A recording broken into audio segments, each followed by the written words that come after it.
నమస్తే news twilight కు స్వాగతం. ముందుగా హెడ్లైన్స్ చూద్దాం. చిత్తూరు జిల్లా కుప్పం నియోజకవర్గంలో చంద్రబాబు పర్యటన. హంద్రీనీవా కాలువ పనులు పరిశీలించిన సీఎం.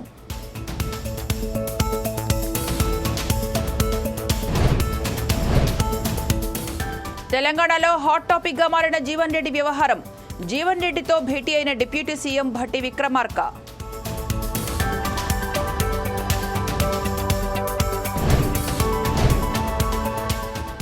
సీఎం రేవంత్ రెడ్డివి గోబల్స్ ప్రచారాలు. దుష్ప్రచారం చేస్తే ఊరుకోబోమన్న వినోద్ కుమార్.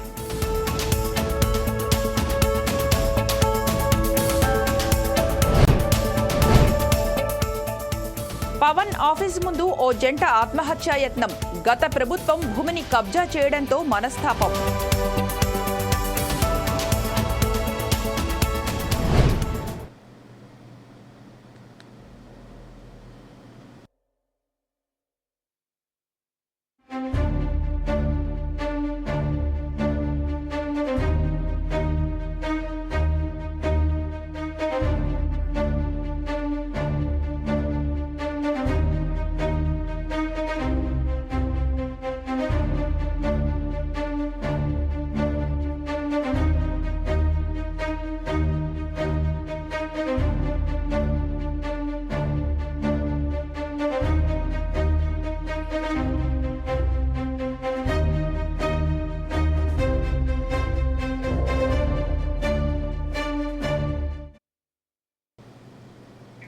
బ్రేకింగ్ న్యూస్ చూస్తున్నాం. తెలంగాణలో కాంగ్రెస్ సీనియర్ నాయకులు ఎమ్మెల్సీ జీవన్ రెడ్డి వ్యవహారం హాట్ టాపిక్ గా మారింది.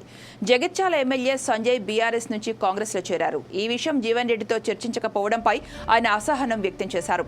దీంతో సీనియర్ నాయకులు డిప్యూటీ సీఎం భట్టి విక్రమార్క కలగజేసుకుని జీవన్ రెడ్డిని బుజ్జగింపుల్లో భాగంగా బేగంపేటలో ఆయనను కలిశారు. ఆయనతో సమావేశం నిర్వహించారు.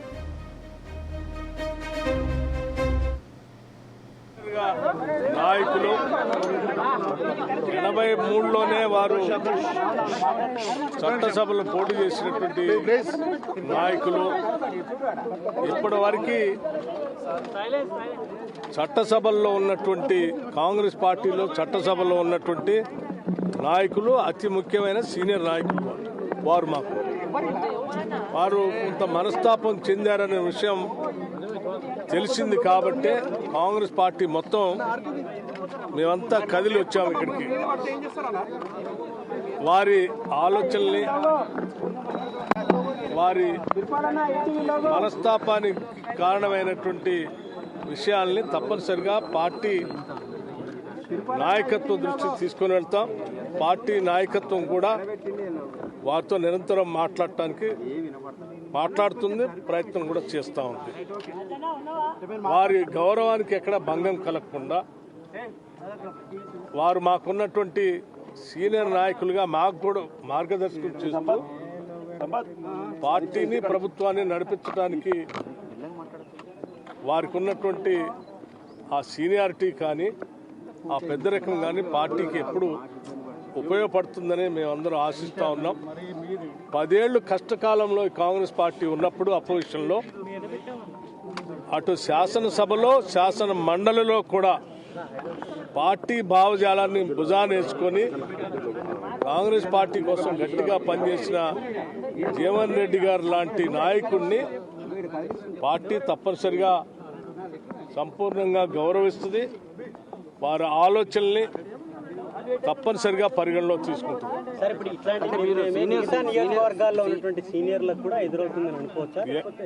ఎక్కడ ఏ సీనియర్ నాయకుడిని కూడా కాంగ్రెస్ పార్టీ కోల్పోవటానికి సిద్ధంగా లేదు.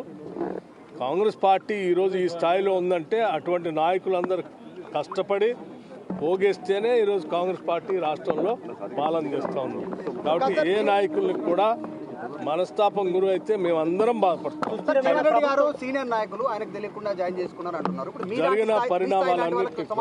జరిగిన పరిణామాలన్నీ మీకు తెలిసినాయే. నేను ప్రత్యేకంగా మళ్ళీ వాటి లోతుల్లోకి పోవాల్సిన అవసరం లేదు. తప్పనిసరిగా పార్టీ నాయకత్వం వారిని సంపూర్ణంగా వారి స్థాయికి తగ్గట్టుగా వారి సీనియారిటీ తగ్గట్టుగా వారి గౌరవానికి ఎక్కడ భంగం కలగకుండా ఉండే స్థాయిలోనే వారి నిర్ణయాలు ఉంటాయి. వారిని అట్లాగే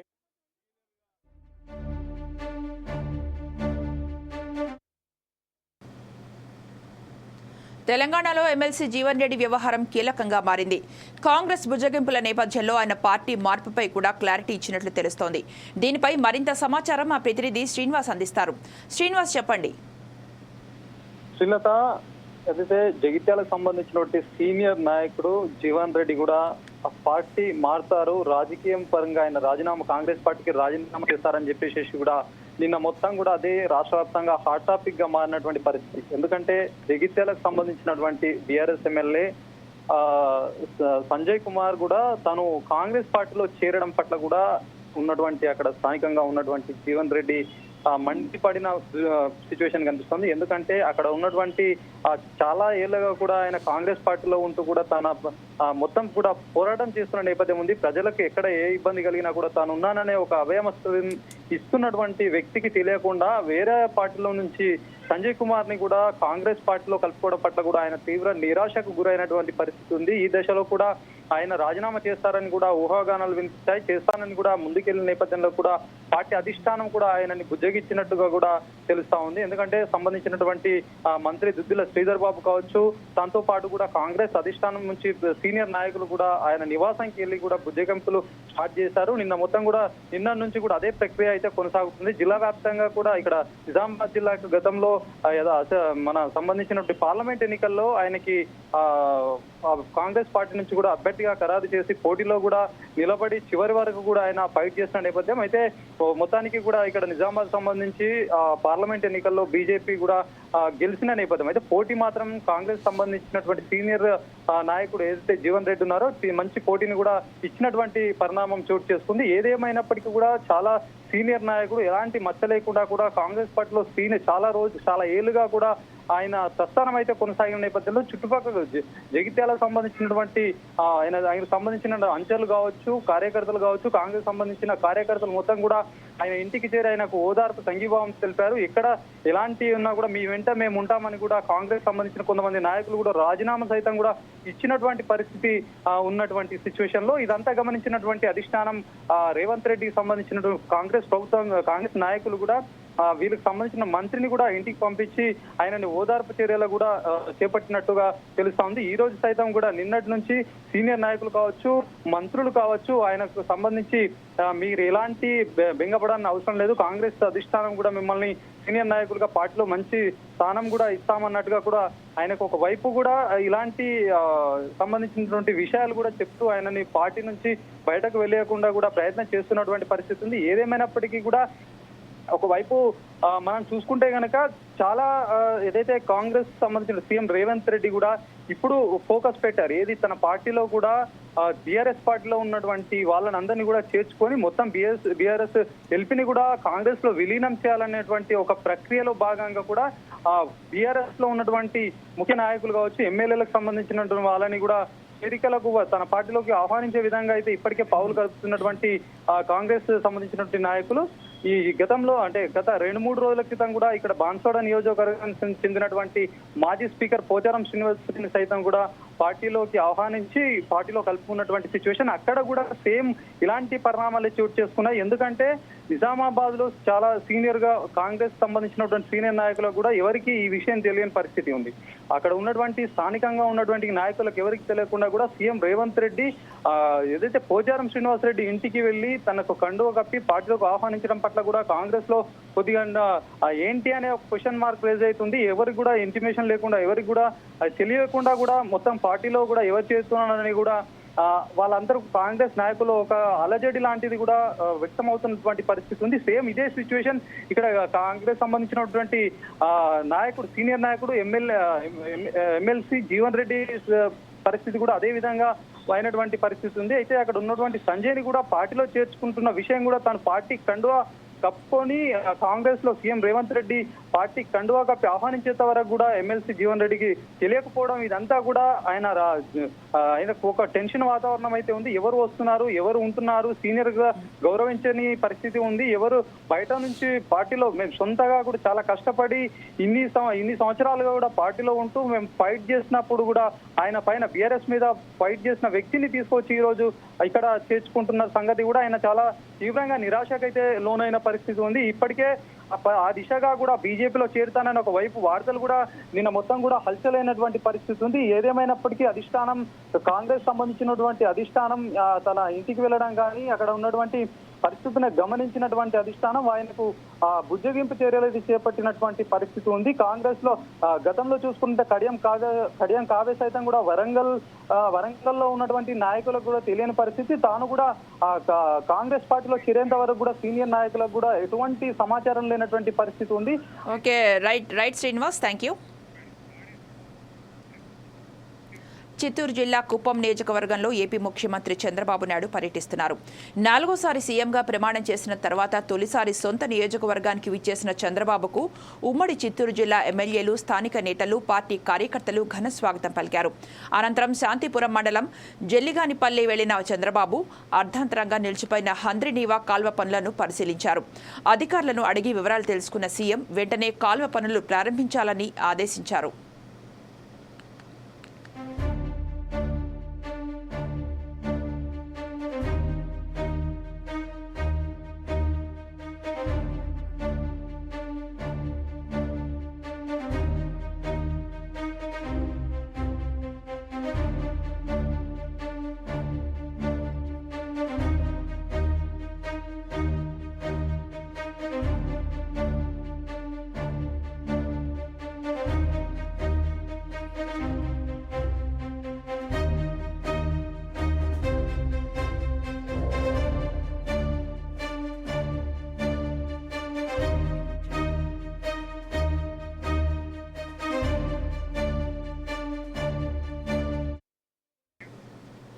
చిత్తూరు జిల్లా కుప్పం నియోజకవర్గంలో ఏపీ ముఖ్యమంత్రి చంద్రబాబు నాయుడు పర్యటిస్తున్నారు. 4వసారి సీఎంగా ప్రమాణం చేసిన తర్వాత తొలిసారి సొంత నియోజకవర్గానికి విచ్చేసిన చంద్రబాబుకు ఉమ్మడి చిత్తూరు జిల్లా ఎమ్మెల్యేలు, స్థానిక నేతలు, పార్టీ కార్యకర్తలు ఘన స్వాగతం పలికారు. అనంతరం శాంతిపురం మండలం జల్లిగానిపల్లె వెళ్లిన చంద్రబాబు అర్ధాంతరంగా నిలిచిపోయిన హంద్రినీవా కాల్వ పనులను పరిశీలించారు. అధికారులను అడిగి వివరాలు తెలుసుకున్న సీఎం వెంటనే కాల్వ పనులను ప్రారంభించాలని ఆదేశించారు.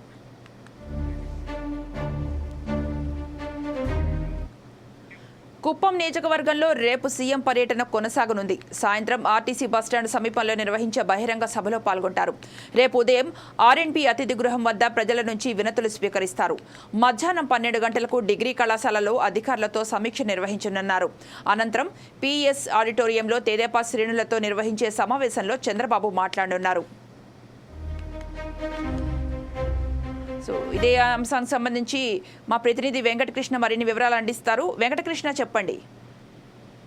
శ్రీలక్ష్మి, ఇప్పుడు సీఎం చంద్రబాబు నాయుడు 4వసారి సీఎం గా ప్రమాణ స్వీకారం చేసిన తర్వాత తొలిసారిగా తన నియోజకవర్గంలో కుప్పంలో పర్యటిస్తారు. ఇవాళ రేపు 2 రోజుల పాటు అక్కడ కుప్పం నియోజకవర్గంలో పర్యటించే కార్యక్రమాన్ని పెట్టుకొని ఆయన ఉదయం 10 గంటలకే ఉండవల్లి నుంచి బయలుదేరి వెళ్ళడం జరిగింది. అంతే నేరుగా ఆయన ముందు బెంగళూరు వెళ్లి బెంగళూరు నుంచి పిఎస్ మెడికల్ కాలేజ్ గ్రౌండ్స్ కి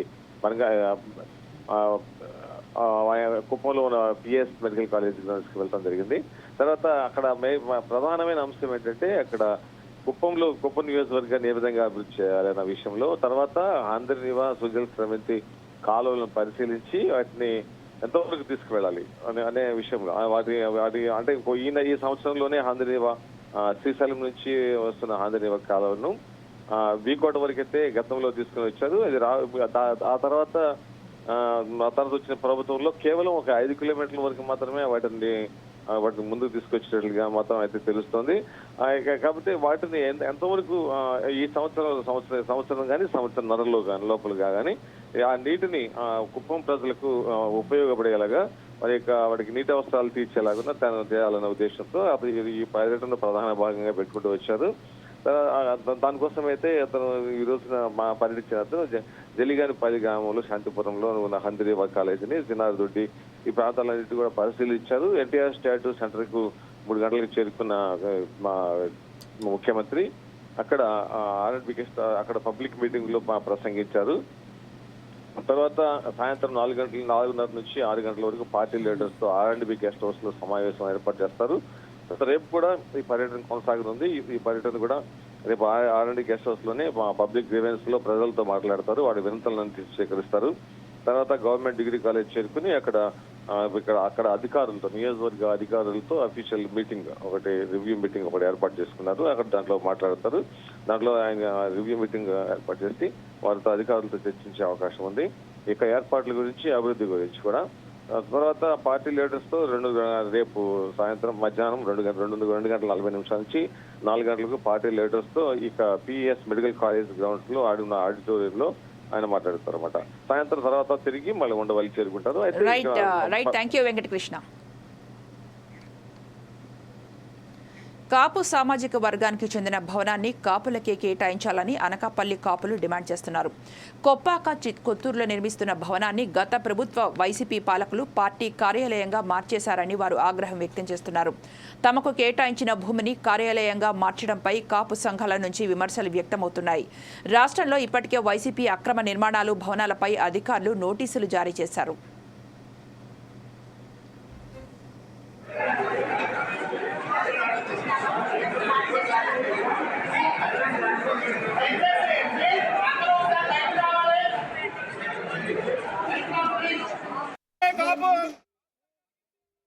స్థలంలో నుంచి మనం మాట్లాడుతున్నాము.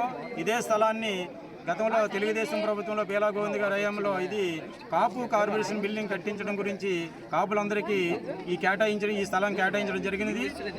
తర్వాత ప్రభుత్వం మారిన తర్వాత ఈ స్థలాన్ని వైసీపీ ప్రభుత్వం అన్యక్రాంతులుగా ఆక్రమించి ఈ స్థలాన్ని వైసీపీ పార్టీ కార్యాలయం కట్టుకోవడం, నిర్మించడం కొరకు వీళ్ళు ప్రయత్నిస్తున్న టైంలో, ఆ టైంలో గ్రామం నుంచి నేను ఇంకొక 5 కలిపి హైకోర్టుని అప్రోచ్ అవ్వడం జరిగింది. ఈ అప్రోచ్ అయిన టైంలో హైకోర్టులో బిల్ పెండింగ్ ఉండగా ఈ స్థలాన్ని హైకోర్టు వారు దీనికి ఉన్నటువంటి సంబంధిత అధికారులకు కానీ, అలాగే రాష్ట్ర మరియు జిల్లా నాయకులందరికీ కూడా దీనికి వివరణ ఇవ్వమని చెప్పేసి హైకోర్టు నుంచి వాళ్ళకి నోటీసులు ఇష్యూ చేయడం జరిగింది. దీనికి ఈ నోటీసులు ఇష్యూ చేసిన దాన్ని పెడచెవిన పట్టి గ్రామస్తుల తాలూకా అనుగుణాన్ని అందరినీ కూడా తొంగలో తొక్కి ఇక్కడ వైసీపీ పార్టీ కార్యాలయ నిర్మాణం కొనసాగించారు. ఇప్పుడు వచ్చినటువంటి అప్పుడు 2014లో ఉన్నటువంటి తెలుగుదేశం ప్రభుత్వ హయాంలో చేసినటువంటి న్యాయాన్ని ఇప్పుడు ఉన్నటువంటి ఉమ్మడి ప్రభుత్వం ఏదైతే ఉందో, ఉమ్మడి ప్రభుత్వంలో ఉన్నటువంటి నాయకులందరికీ కూడా ఈ కాపు సామాజిక వర్గం నుంచి, గ్రామ ప్రజల నుంచి, విలీన గ్రామాల్లో ఉన్నటువంటి 7 గ్రామాల్లో ఉన్న గ్రామ ప్రజలందరినీ కూడా ఒకటే వేడుకుంటున్నాము. అనకాపల్లి కాపు సంఘానికి ఈ స్థలం సర్వే నెంబర్ 75/1 లో గల ఎకరా 75 సెంట్లలో ఎకరం సైట్ని కేటాయించడం జరిగింది. దాని నిమిత్తం ఉడా నిధుల నుంచి వచ్చి 50 లక్షల రూపాయలతో బౌండరీ వాల్ కూడా నిర్మించడం జరిగింది. కానీ చంద్రబాబు నాయుడు గారు 50 లక్షల రూపాయలు గ్రాంట్ కూడా ఇచ్చారు. ఇది వైసీపీ గవర్నమెంట్ వచ్చిన తర్వాత ఇక్కడ అమర్నాథ్ రెడ్డి కాపు ఎమ్మెల్యే అయిన తర్వాత ఆడు కాపులకి వెన్నుపోటు పొడిచాడు. కాపు భవనాన్ని తీసుకెళ్లి వైఎస్ఆర్సీపీ కార్యాలయంగా కట్టుకుని, జిల్లా కార్యాలయంగా పెద్ద కోట్లతో కట్టుకుని విలాస పురుషుల్లాగా ఉండాలని చెప్పని వైసీపీ పార్టీ వాళ్ళు అనుకున్నారు. కాపులకి అన్యాయం జరిగింది కాబట్టి ఈరోజు అమర్నాథ్ని అనకాపల్లి నుంచి ఎమ్మెల్యేగా తరిమి కొట్టారు. కాబట్టి గాజువాకలో ప్రజలు కూడా బుద్ధి చెప్పారు అతనికి. అలాగే మా జిల్లాలో 2 ఎమ్మెల్యేలు కాపులకు ఇచ్చారు. 2 కూడా ఓడించడం జరిగింది. కాపులు భారీ మెజార్టీతో ఓడిపోవడం జరిగింది. కాపులు 2 కూడా ఎమ్మెల్యేలు, వైసీపీ ఎమ్మెల్యేలు. వాళ్ళకి ఈ రోజుకైనా బుద్ధి తెచ్చుకుని, వాళ్ళకి జీవీఎంసీ పర్మిషన్స్ కూడా లేవు కానీ ఇవాళ జీవీఎంసీ అధికారులు నోటీసులు అంటించారు. కాబట్టి గతంలో కాపులకి ఎలక్ట్ చేశారు కాబట్టి ఈ భవనాన్ని కాపులకి హ్యాండ్ ఓవర్ చేయవలసిందిగా మీ కాపు సంఘం తరపు నుంచి డిమాండ్ చేస్తున్నాం. మన అప్పటి ముఖ్యమంత్రి నారా చంద్రబాబు నాయుడు గారు టైంలో అప్పటి శాసనసభ్యులు పేలా గోవింద సత్యనారాయణ గారి కోరిక మేరకు ఈ స్థలాన్ని కాపులకు కేటాయించడం జరిగింది. కాపులు కేటాయించిన స్థలంలో కాపులందరం కూడా ఇక్కడ కాపు సామాజిక భవనం కట్టుకొని మేమందరం కూడా కాపుల తాలూకా సమావేశాలకు ఉపయోగించుకోవాలనే ఉద్దేశంతో ఈ స్థలాన్ని అప్పుడు గవర్నమెంట్లో పోరాడి సాధించుకోవడం పేలా గోవింద సత్యనారాయణ గారు పోరాడి సాధించారు. దీనికి మాకు కాపులకి అలాట్మెంట్ కూడా చేయడం జరిగింది. అలాంటి స్థలాన్ని గవర్నమెంట్ మారిన తర్వాత జగన్మోహన్ రెడ్డి అప్పుడే మినిస్టర్ గారు కూడా నిరంకుశంగా దౌర్జన్యంగా ఈ స్థలాన్ని కబ్జా చేసి మరి కాపు భవనాన్ని కాకుండా పార్టీ కార్యాలయానికి కేటాయించుకోవడం జరిగింది. వెంటనే ఈ భవనాన్ని మా కాపులకి కేటాయించి దీన్ని పడగొట్టకుండా ఈ స్థలాన్ని భవనంతో సైతంగా మా కేటాయించి కాపుల బిడ్డలందరూ కూడా ఉపయోగించుకొని కాపుల తాలూకా వివాహాది కార్యక్రమాలు కానీ, ఫంక్షన్లు కానీ విశాఖలో పెట్రోల్ బంక్లో కస్టమర్పై బంక్ సిబ్బంది దాడి చేశారు. 3 టౌన్ పరిధిలోని హెచ్పీ పెట్రోల్ బంక్లో ఈ ఘటన చోటు చేసుకుంది. రేసనపు వాణిపాలెం సెన్సార్ పక్కన ఉన్న పెట్రోల్ కోసం వెళ్లిన కస్టమర్పై బంక్ సిబ్బంది దాడికి పాల్పడ్డారు.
విశాఖలో పెట్రోల్ బంక్లో కస్టమర్పై బంక్ సిబ్బంది దాడి చేశారు.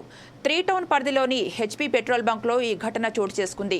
రేసపు వాణిపాలెం స్పెన్సర్స్ పక్కన ఉన్న పెట్రోల్ కోసం వెళ్లిన కస్టమర్పై బంక్ సిబ్బంది దాడికి పాల్పడ్డారు.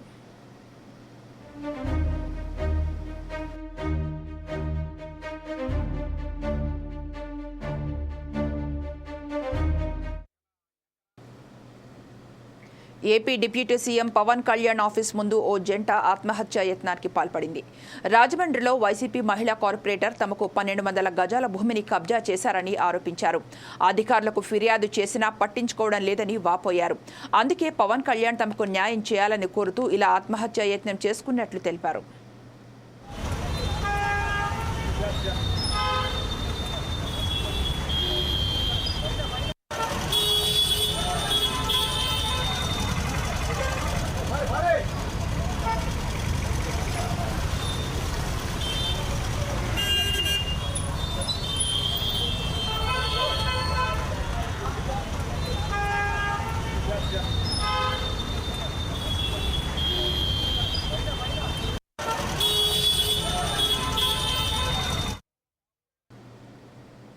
తెలంగాణ ముఖ్యమంత్రి రేవంత్ రెడ్డివి అన్ని గోబల్స్ ప్రచారాలు అని బీఆర్ఎస్ మాజీ ఎంపీ వినోద్ కుమార్ తీవ్ర స్థాయిలో మండిపడ్డారు. తప్పుడు ప్రచారాలు చేస్తే ఊరుకోమని రేవంత్ని వినోద్ కుమార్ హెచ్చరించారు. సైనిక్ స్కూల్ కోసం కేసీఆర్ ఎంతో ప్రయత్నించారని తెలిపారు. కేసీఆర్ రాసిన లేఖలన్నీ ఇప్పటికీ ఉన్నాయని పేర్కొన్నారు. సైనిక్ స్కూల్ ఖర్చులు రాష్ట్ర ప్రభుత్వం భరించాలని కేంద్రం షరతులు పెట్టిందని తెలిపారు. రేవంత్ రెడ్డి మాపై నిందలు వేయడం దుర్మార్గమని అన్నారు. నిరుద్యోగులను రెచ్చగొట్టి ఓట్లు దండుకున్నారని పేర్కొన్నారు. బయటకు వచ్చేసి పత్రికా విలేకరులతో మాట్లాడడం జరిగింది. మాటల్లో వారు ఏమన్నారంటే, గత 10 సంవత్సరాల్లో కేసీఆర్ గారు ముఖ్యమంత్రిగా సైనిక్ స్కూల్ గురించి వెళ్ళి అడగలేదు అని చెప్పి మాట్లాడారు. తర్వాత రక్షణ శాఖ కింద ఉన్నటువంటి భూములు రాష్ట్ర ప్రభుత్వానికి మార్పు గురించి ఏదో 2 విషయాలు రక్షణ శాఖ మంత్రి రాజ్నాథ్ సింగ్ గారితో మాట్లాడినట్టు కూడా చెప్పడం జరిగింది. ఇప్పుడు ప్రపంచంలో మనకందరికీ తెలుసు, గోబెల్స్ ప్రచారం అంటారు. హిట్లరు జర్మనీని పరిపాలిస్తున్నప్పుడు ఆయనకు మంత్రి ఉండే గోబెల్స్ అని. ఆయన ఇంకో ఇక్కడ గెలిచినాము, అక్కడ గెలిచినాము, అక్కడికి మన సైన్యాలు పోయినాయి, ఇక్కడ సైన్యాలు పోయినాయి, ఈ దేశానికి అభిరించినాము, ఆ దేశానికి అభిరించామని చెప్పి రోజు రేడియోలో వార్తలు చెప్పేది. చెప్తే హిట్లర్ అడిగిండు, ఏందా ఇవన్నీ మనం ఎక్కడ గెలవలేదు, ఎక్కడ పోలేదు, ఇవన్నీ ఎందుకు చెప్తున్నావు అంటే, 10 సార్లు అబద్ధం ఆడితే 100 సార్లు అబద్ధం ఆడితే నిజం అనుకుంటారు ప్రజలు, నీకు తెలియదు అని చెప్పి హిట్లర్నే దబాయిస్తాడు గోబెల్స్. ఆయన సూత్రాన్ని పాటిస్తున్నాడు ఇప్పుడు రేవంత్ రెడ్డి గారు. ఇప్పుడు ముఖ్యమంత్రి స్థానంలో ఉన్నారు కదా రేవంత్ రెడ్డి గారు. మీరే ఒకసారి ఎక్కడో అన్నారు, ఈ వినోద్ కుమారు ఈ సైనిక్ స్కూల్ గురించి వెళ్ళి లేఖలు రాసిండు, ఆయన ముఖ్యమంత్రి పట్టించుకోకపోతే నేను బీకిండు అన్నట్టు ఏదో అట్లాంటి మాట ఏదో మాట్లాడు నా మీదనే. ఇవాళ అసలు కేసీఆర్ అడగలేదని అన్నారు. ఇప్పుడు ప్రభుత్వాలు, ముఖ్యమంత్రులు, మంత్రులు, ఎమ్మెల్యేలు, ఎంపీలు మారుతారు. కానీ ప్రభుత్వం అనేది ఎల్లప్పుడూ కొనసాగుతుంది. మీరు ముఖ్యమంత్రి కార్యాలయంలో ఉన్నాయి కదా కేసీఆర్ గారు రాసిన లేఖలు, పదుల సంఖ్యలో ఉన్నాయి. ఇలా సైనిక్ స్కూలు ఎందుకు రాలేదు అని క్షుణ్ణంగా మీరు దానిపైన శ్రద్ధ పెట్టి ఆలోచన చేయండి. నేను ఇదివరకు కూడా మాట్లాడినాను, మీరు ముఖ్యమంత్రి అయిన తర్వాత ఆ కామెంట్స్ మీద కూడా మాట్లాడి చెప్పినాను. మీ దృష్టికి తీసుకొస్తున్నారో తెలియదు మీ పిఆర్ఓలు. నేను చాలా స్పష్టంగా చెప్పిన అన్నాడు. ఎందుకంటే మా ప్రభుత్వం పోయి మీరు కొత్తగా అధికారంలోకి వచ్చారు, మీకు తెలవాలే, మీరు దాన్ని ఫాలోఅప్ చేయాలని చెప్పినాం, మంచి ఉద్దేశంతో చెప్పినాం మేము. ఇప్పుడు సైనిక్ స్కూలు సమైక్య ఆంధ్రప్రదేశ్లో కోరుకొండ స్కూల్ మొదటిది, తర్వాత పులివెందలో రాజశేఖర రెడ్డి గారిని అప్పుడు తెచ్చుకున్నాడు. కిరణ్ కుమార్ రెడ్డి గారు ముఖ్యమంత్రి ఉన్నప్పుడు ఆయన కాన్స్టిట్యూన్సీలో తెచ్చుకున్నాడు. ఉద్యమ కాలంలో ఇవన్నీ మేము మాట్లాడేది, ప్రతిరోజు మాట్లాడేది. 2014లో నేను ఎంపీ అయిన తర్వాత అల్లూరు సీతారామరాజు జిల్లా చింతపల్లి ఏజెన్సీలో కూరగాయల సాగులో మాలి తెగ గిరిజనులు అధిక దిగుబడి సాధిస్తున్నారు. ఒరిస్సా ప్రాంతం నుంచి వలస వచ్చి కూరగాయల సాగు చేస్తున్నారు. చింతపల్లి, గూడెం, కొత్త వీధి మండలాల్లో ఈ మాలి తెగ గిరిజనులు భూమిని సాగు చేస్తున్నారు. చిన్న చిన్న మడులుగా మలుచుకొని ఆరుతడి పంటలను పండిస్తున్నారు. ఏడాది పొడవునా దిగుబడి సాధిస్తూ వందలాది కుటుంబాలు ఉపాధి పొందుతున్నారు. కూరగాయల రకాలైన వంగ, కాకర, ఆనప, టమాటా, క్యారెట్, క్యాబేజీ, కాలీఫ్లవర్, ముల్లంగితో పాటు ఆకుకూరలు, తోటకూర, చుక్కకూర, పాలకూర, గోంగూర, మెంతికూర, పుదీనా వంటి పంటలు సాగు చేస్తున్నారు.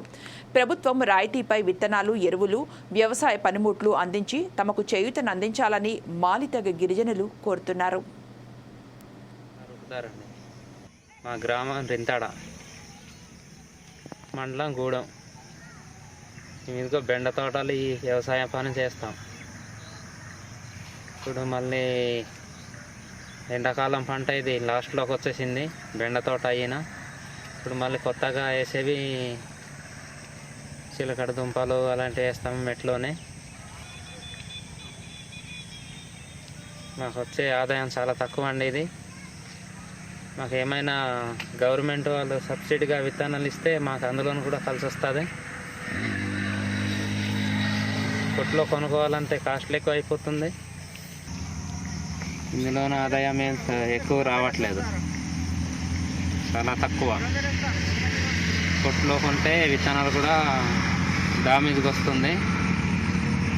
అదే సబ్సిడీగా ఇస్తే మంచి విత్తనాలు పంపిస్తారేమో అని ప్రభుత్వం నుండి మేము ఆశిస్తున్నాం. నా పేరు వంతల సుబ్బారావు, జీగిబిది మండలం, రింటాడ పంచాయతీ. ఇలాంటి 4-5 రకాలు పండించేస్తున్నాం కూరగాయలు. ఏ పంటలు? మిరప, జొన్న మొక్కలు, బెండ, మళ్ళా కొంతమంది గువరి చిక్కుళ్ళు కూడా వేస్తున్నారు. మనం కూడా వేస్తున్నాం గువరి చిక్కుళ్ళు. ఆదాయం అంటే కొన్ని వర్షాలకి పోతున్నాయి, కొన్ని వస్తున్నాయి. నా పేరు డాక్టర్ వి శివకుమార్, ఉద్యాన పరిశోధనా స్థానం చింతపల్లి, డాక్టర్ వైఎస్ఆర్ ఉద్యాన విశ్వవిద్యాలయంలో ఉద్యాన శాస్త్రవేత్తగా పనిచేస్తున్నాను. మనకి గిరిజన ప్రాంతాల్లో ఇప్పుడు చూసుకున్నట్లయితే ఎక్కువగా మిశ్రమ పంటల పైన రైతు సోదరులు కూడా కాన్సన్ట్రేట్ చేయడం జరుగుతూ ఉంది. ఒకే పంటని మనం సాగు చేసినప్పుడు వివిధ నేల నుంచి సంక్రమించే వివిధ రకాలైన తెగుళ్ళు, అదేవిధంగా రసం పీల్చే పురుగులు, వైరస్ తెగుళ్ళు అనే ఉధృతి ఈ మధ్యకాలంలో కూరగాయ పంటల్లోన, ఆకుకూరల్లో కూడా ఎక్కువగా కనిపించడం జరుగుతుంది. దీన్ని నివారించడం కోసం, అదేవిధంగా ఏంటంటే సంవత్సరం పొడుగునా దిగుబడి పొందడం కోసం, దిగుబడి అలాగే ప్రతిరోజు లేకపోతే ప్రతి 2 రోజులకు ఒకసారి రైతుకి కొంత ఆదాయాన్ని చేకూర్చే విధంగా ఈ మిశ్రమ పంటలు అనేవి ప్రోత్సహించడం జరుగుతుంది. మిశ్రమ పంటలను చూసుకున్నట్లయితే ఆకుకూరలు, అదేవిధంగా తీగజాతి కూరగాయలైనటువంటి కాకర, బీర అలాంటివి, తర్వాత వంగ, టమాటా మధ్యలో ఏంటంటే ఆకుకూరలు వేయడం. అంటే ఒకే జాతి కూరగాయలు కాకుండా వివిధ జాతులకు చెందిన కూరగాయల్ని ఒకేసారి మిశ్రమ పంటలుగా కల్టివేట్ చేయడం ద్వారా రైతులకి నికర ఆదాయం అనేది ఎక్కువగా వస్తుంది. ప్రధానంగా క్యాబేజ్ రబీ కాలంలో ఇక్కడ మన ఏజెన్సీ ప్రాంతంలో చూసుకున్నట్లయితే క్యాబేజు, కాలీఫ్లవర్ అనేవి ఎక్కువగా వేయడం జరుగుతుంది. దీంతో పాటు మిశ్రమ పంటలుగా కాలీఫ్లవర్, క్యాబేజు, అదేవిధంగా క్యారెట్, వెల్లుల్లి, ఉల్లి, ఆకుకూరలు ఇలా వేయడం వల్ల ఏంటంటే మనకి ఒక పంట నష్టపోయినా సరే ఇంకొక పంట పైన మనకి రైతు సోదరులకు ఆదాయం రావడం జరుగుతుంది. అదేవిధంగా ఏంటంటే ఆకుకూరలు మనకి 30 నుంచి 45 రోజుల కాల పరిమితిలో మనకి ఇన్కమ్ వస్తుంది. అంటే పంట చేతికి వస్తుంది కనుక అమ్ముకోవడం వల్ల ఏంటంటే మనకి డబ్బులు వస్తాయి రైతు సోదరులకి. అదేవిధంగా 80 నుంచి 90 రోజులకి క్యాబేజీ కాలీఫ్లవర్ అనేది అవుతుంది. 150 రోజులకి పంట వేసిన 150 రోజులకి వెల్లుల్లి అనేది అవుతుంది. అదేవిధంగా ఏంటంటే 100 నుంచి 120 రోజులకి ఉల్లి అనేది. ఇక ఇవి బులెటిన్ అప్డేట్స్ చూస్తూనే ఉండండి 4 Sides TV.